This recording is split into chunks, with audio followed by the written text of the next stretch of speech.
Selamat datang di channel saya. Perkenalkan, saya Deva Widibiarkan, mahasiswa dari Universitas Dian Nusantara, Fakultas Manajemen. Jadi di channel saya ini adalah tempat di mana kita tuh ngobrol-ngobrol santai namun bersih. Oke, pada kali ini saya akan menjelaskan suatu tema, yang dimana tema ini sudah kita sering temuin ya di kiriman sehari-hari. Apa itu? Ya, konsep diri dan perilaku konsumen. Tapi tenang aja, di sini saya akan ngejelasinnya itu santai, ya kayak kita lagi nongkrong lah. Ya meskipun santai tetap berisik. Oke, langsung saja masuk ke pembahasannya. Mohon disimak.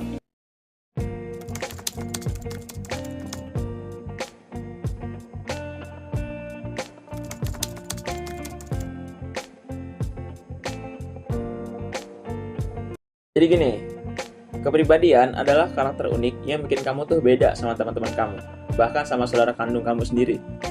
Dalam konteks belanja, dengan adanya kepribadian, itu yang bikin kamu lebih memilih kopi kekinian, sedangkan teman-teman kamu lebih memilih minuman herbal. Kamu lebih memilih barang-barang branded, sedangkan saudara kamu lebih memilih barang-barang yang biasa aja. Atau contoh lain, orang-orang dengan kepribadian ekstrovert itu cenderung lebih memilih barang-barang yang secara desainnya rame, mencolok, dan banyak warna. Sedangkan orang-orang dengan kepribadian introvert itu lebih cenderung memilih barang-barang yang simple, sederhana, yang penting bisa dipakai.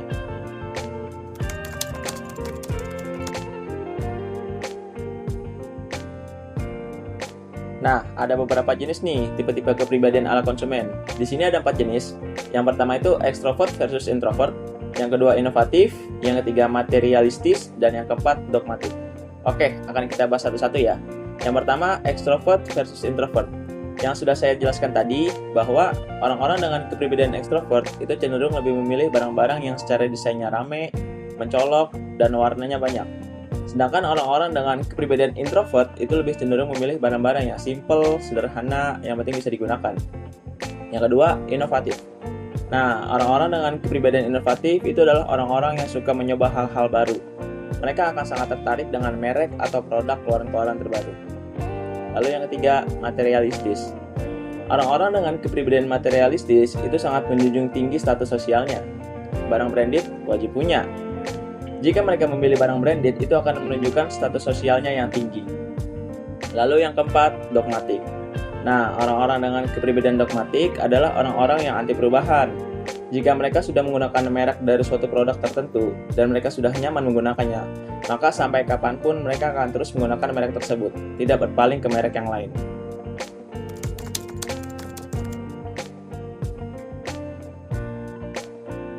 Oke, di sini ada 5 hal yang akan saya jelaskan.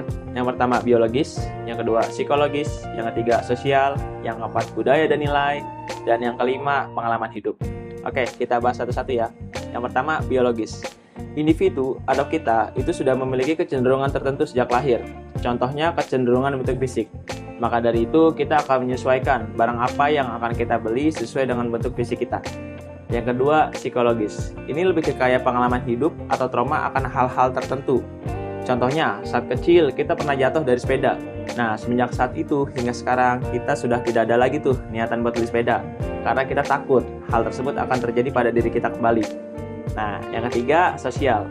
Siapa teman main kita, siapa teman kampus kita, siapa teman kerja kita, itu juga sangat mempengaruhi akan kepribadian konsumen kita. Yang keempat, budaya dan nilai. Pastinya beda dong, orang-orang yang tinggal di budaya urban sama orang-orang yang tinggal di pedesaan. Orang-orang yang tinggal di budaya urban itu lebih cenderung memilih barang-barang yang hype, branded, dan tidak mau ketinggalan zaman. Sedangkan orang-orang yang tinggal di pedesaan itu lebih cenderung memilih barang-barang yang emang mereka butuhkan. Nah, yang terakhir, pengalaman hidup. Ini contohnya kayak pasca pandemi kemarin. Pasca pandemi, orang-orang lebih cenderung memilih belanja online atau beli barang secara online. Nah, itu juga termasuk salah satu kepribadian konsumen.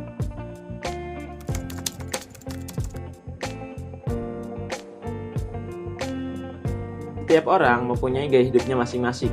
Sekali lagi, gaya hidup bukan cuma soal gaya-gayaan.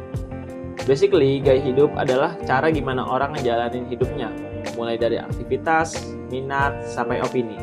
Itu semua ngebentuk pola konsumsi mereka. Contohnya, orang yang doyan olahraga itu bakal beli makanan sehat, pakai smartwatch, dan punya sepatu lari yang mahal. Sedangkan orang-orang yang suka seni itu lebih ke dekorasi rumah, beli alat lukis, dan ikut kelas lukis.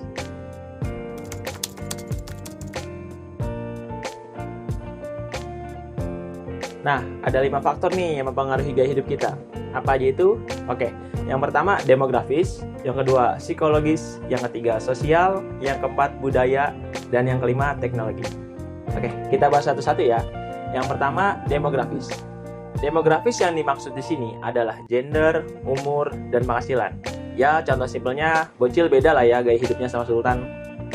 Yang kedua, psikologis. Nah, ini lebih ke mindset atau nilai hidup kamu. Kamu tuh seseorang yang minimalis atau kolektor barang. Kalau kamu seorang yang minimalis, ya kamu hanya membeli produk yang emang kamu butuhkan. Tetapi kalau kamu seorang kolektor barang, ya kamu akan mengkoleksi sesuatu. Contohnya, mainan Hot Wheels. Yang ketiga, sosial. Nah, ini salah satu faktor yang sangat berpengaruh juga nih terhadap gaya hidup kita. Teman dan keluarga itu sangat mempengaruhi gaya hidup kita. Contohnya, jika kita berada dalam lingkungan pertemanan yang sosialita, maka itu akan mempengaruhi kita. Kita akan menjadi pribadi yang sosialita juga. Yang keempat, budaya. Ini udah jelas banget. Seperti yang tadi udah saya jelaskan, bahwa setiap orang atau individu yang tinggal di budayanya masing-masing, itu akan memiliki gaya hidupnya yang berbeda-beda. Contohnya, orang yang tinggal di budaya perkotaan, itu gaya hidupnya akan berbeda dengan orang yang tinggal di pedesaan.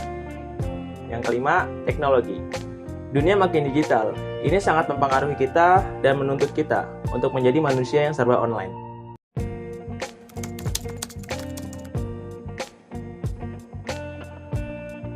Oke, jadi gini, hubungan antara kepribadian dan gaya hidup adalah kepribadian itu ibarat fondasi, gaya hidup bangunannya. Nah, maka jika kamu seorang yang terbuka dan suka petualangan, maka gaya hidup kamu akan aktif, doyan jalan-jalan, dan suka barang-barang baru. Sedangkan kamu yang lebih konservatif, ya kamu lebih kalem, klasik, dan cenderung lebih main aman.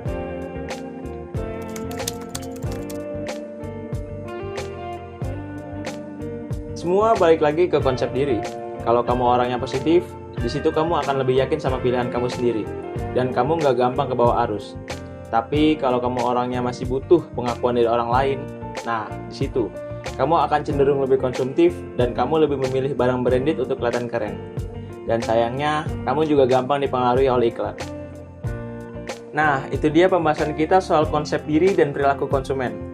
Kalau kalian suka dengan konten-konten kayak gini, jangan lupa di like, comment, and subscribe ya. Dan jangan lupa juga share ke teman-teman kalian yang suka belanja tapi mereka nggak sadar kenapa mereka belanja. Sampai ketemu di video selanjutnya. See you!